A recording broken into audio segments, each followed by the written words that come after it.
DSN channel 24 Bangla জনপদে আজকের আয়োজনে যা থাকছে।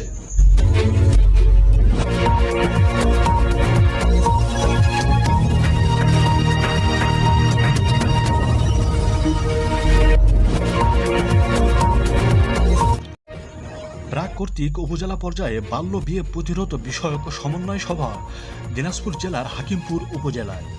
আলোচনা সভায় প্রধান অতিথি হিসেবে উপস্থিত ছিলেন হাকিমপুর উপজেলা নির্বাহী অফিসার অমিত রায়।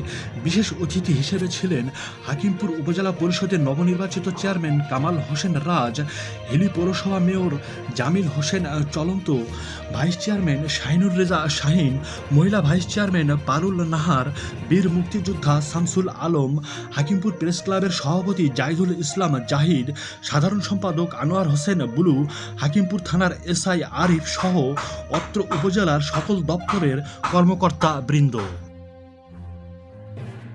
আরও উপস্থিত ছিলেন বোয়ালদার ইউনিয়ন পরিষদ চেয়ারম্যান সদরুল ইসলাম, খট্টা মাধ্যপাড়া ইউনিয়ন পরিষদ চেয়ারম্যান কাউসার রহমান।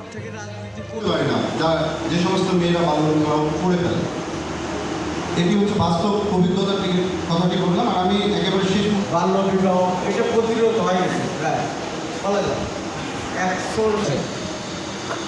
যেমন সমাজের ভিতরে, পাড়ার ভিতরে, বাড়ির ভিতরে সামাজিক শৃঙ্খলা। আজকে অতিথিবৃন্দের সাথে সম্প্রীতি এবং